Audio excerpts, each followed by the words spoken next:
So it's a peculiar question, isn't it? That I don't think we get to think about too often, and probably that's a good thing. And the reason I posed the question is because tonight is the night that Jesus had 24 hours to live, and so what did he do? That would be an interesting concept to take a look at.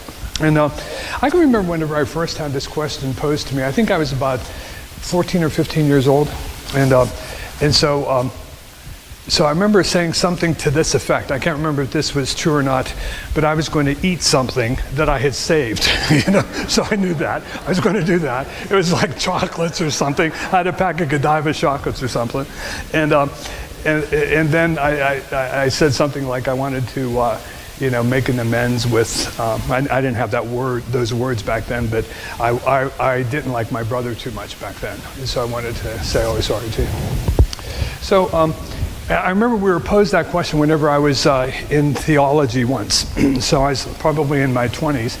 And so in one of our classes, we were posed that question. And so the professor, then asked us to verbalize that, and we said things like, "Well, I'd visit this person, or I'd go here, I'd go there, that kind of a thing." And what he said was wrong.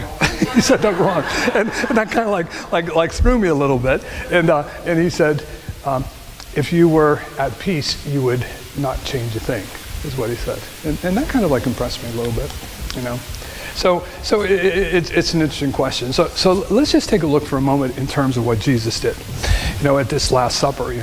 There's first of all, I think it was a pretty private event. So one thing that was really important for him was something that was very private. Just Peter and James knew where they were going to be meeting. Peter and John. There's the only two that knew where they were going to be meeting. And I guess one reason for that is because this was there was a lot that Jesus needed to get done, in these last hours, and so he didn't need the outside people bothering him. So he needed to have a lot of time to do certain things. So it was intimate, and whenever you have intimacy, sometimes with people, that there's a lot of good stuff that happens, but then there's a lot of other stuff that happens. And so the apostles have a fight. So if you remember that one part of the account, they have a fight about who's going to be the highest or the most important one. That kind of a thing. So they had a fight. So things happen like that.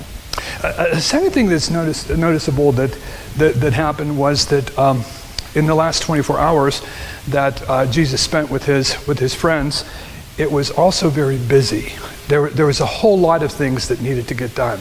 Like, for example, Jesus needed to make sure that they understood things. They had to do the Passover, and back then, Passover was prolonged. Back then, whenever Passover was first instituted, it was a quick thing. Do you remember that you should eat this with sandals on, standing with a staff? Be ready, because it is the Passover of the Lord. And you have to do this quickly. But as the people grew in their spirituality, they didn't have to do it as quickly. And so it was really a slower process.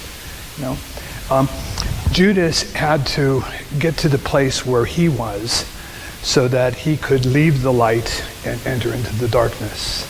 All a part of the plan. It took time to do those things. It was prolonged. The other thing that happened during that last 24 hours was there was earth-shaking differences. There was really renewals that went on. Like, for example, things were going to change forever from that point on, and they verbalized that.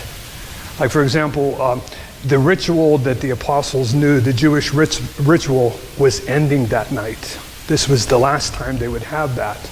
Everything would be new from that point on.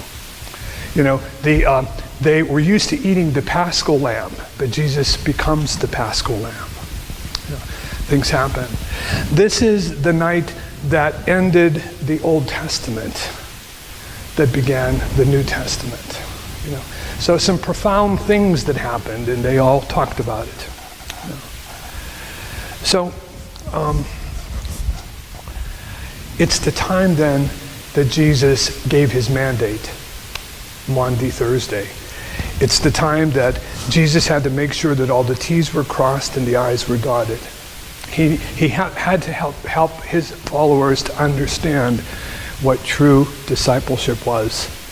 And so then he did that event that we celebrated whenever we first assembled in the narthex.